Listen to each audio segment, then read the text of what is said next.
The Boston Bruins surprised many, 25-26, qualifying as the second wildcard team in the Eastern Conference before being eliminated in 6 games in the opening round by the Buffalo Sabres, actually losing all 3 games at TD Garden, a place where they have the second best winning percentage of any team in the NHL this year at home. Just goes to show you how different the playoffs are, right? You can do marvelous things during the regular season. You can beat your upcoming playoff opponent all 4 times during the regular season. Doesn't mean you're going to do that in the playoffs. But let's circle back with this team, because the expectations for this past season for the Bruins was pretty low, because in 24-25, they tied with Philadelphia for the lowest point total in the Eastern Conference. Head coach Jim Montgomery was replaced after 20 games, with Joe Sacco taking over for the rest of the season. They scored the fewest amount of goals in the East, 222. They were tied for the worst goal differential in the conference at -50.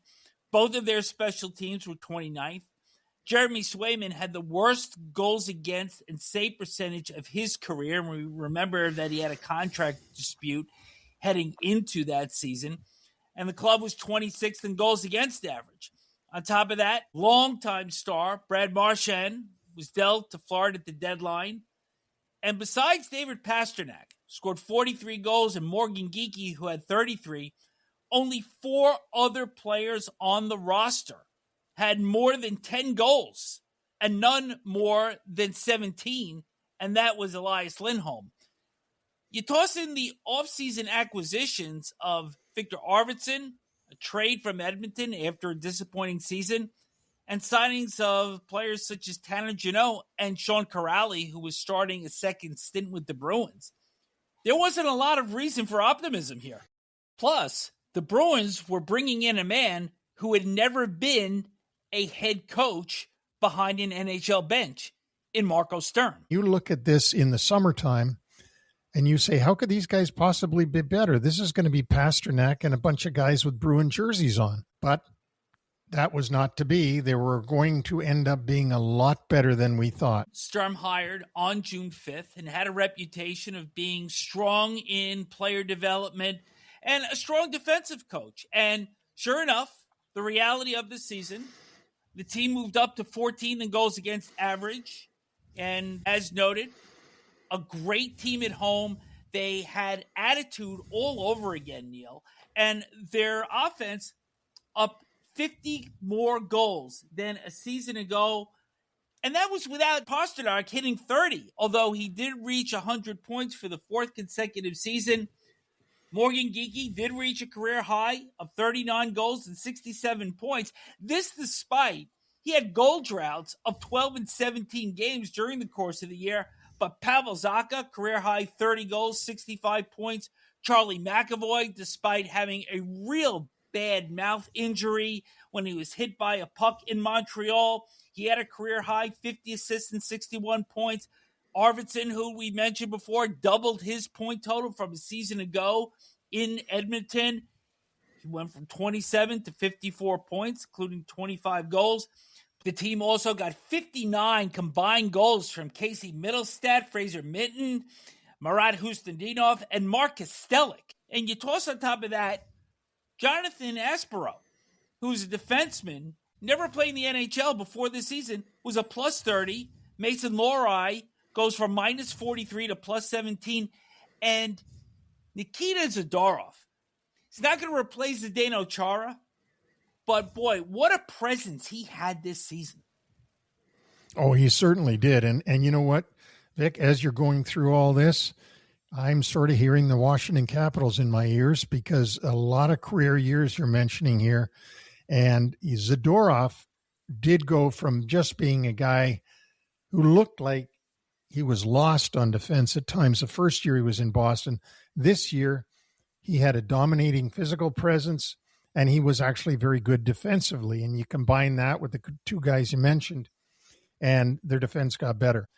One area that kind of stood out on the negative side is even though their power play went to 9th from 29th, their penalty killing was at 24.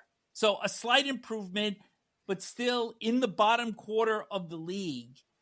And when you take into account that they were the team that was shorthanded the most during the course of the season and only scored 2 shorthanded goals through the entire year, that's something that needs to be cleaned up going into 26-27. Well, I think the thing that needs to be cleaned up is they've got to take less penalties. They've got to stay on the ice and not be in the penalty box. I mean, it's one thing to play tough and physical. It's another thing to play outside the line and keep putting your team at a disadvantage. And I think Marco Sturm and the Bruins are going to have to figure that out. And a lot of that also was this newfound attitude with the Bruins. And I don't even think they lost it. I think perhaps maybe this was an adjustment after their heart and soul of the team, Marchand, got down to Florida, and they're now trying to rebuild their identity. But so many of these penalties also were undisciplined, like you said. Absolutely. And, you know, Don Sweeney, who had been the Boston villain in the summer of 25, now looks pretty good in the summer of 26. Not stellar, but pretty good for the moves that he made last offseason and during the season. So that came around as well. So now let's look ahead at the work that Don Sweeney has in front of him. He's got 7 picks in the 2026 draft. Team has 3 in the 4th round. Their own, Anaheim's pick, which they acquired in a trade sending Jeffrey VL to the Ducks. And they also had a swap of picks with Tampa Bay ahead of last year's draft. They have none in the 5th round, and that was part of a 2025 deal which sent Charlie Coyle to Colorado and brought back Casey Mittelstadt. And they also have none in the 6th round, that one going to Vancouver in the Lucas Reichel trade. They will have a full season of high draft pick from a year ago, James Hagens. Only $900,000 in cap space before this resets on the 1st of July. And not a lot in the free agent area in terms of players that need to be addressed. The UFAs, Arvidsson, who had a strong year for them, and Andrew Peeke on defense. And their RFAs, the aforementioned Lucas Reichel and defenseman Jordan Harris. Well, I would think Don Sweeney, after he gets finished with the draft in June, has got to work on getting Victor Arvidsson signed. He had a terrific year. You've already mentioned that earlier, what a good year Arvidsson had coming over from the Oilers. Lucas Reichel and Jordan Harris are restricted free agents, so we can take a little bit more time on that. But the one thing the Bruins have to do is inject youth into this lineup. They're going to do it with James Hagens from Long Island, a Long Island native, didn't come from the Islanders.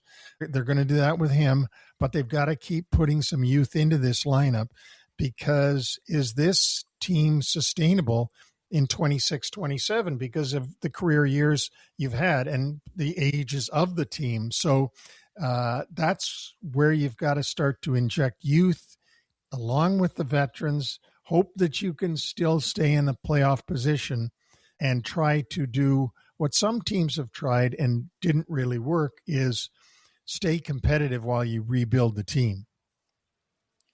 You had mentioned the Washington Capitals earlier in this breakdown, and we saw how many players on the Caps had career years in 24-25 and then had a drop-off this year, and the Caps missed the playoffs.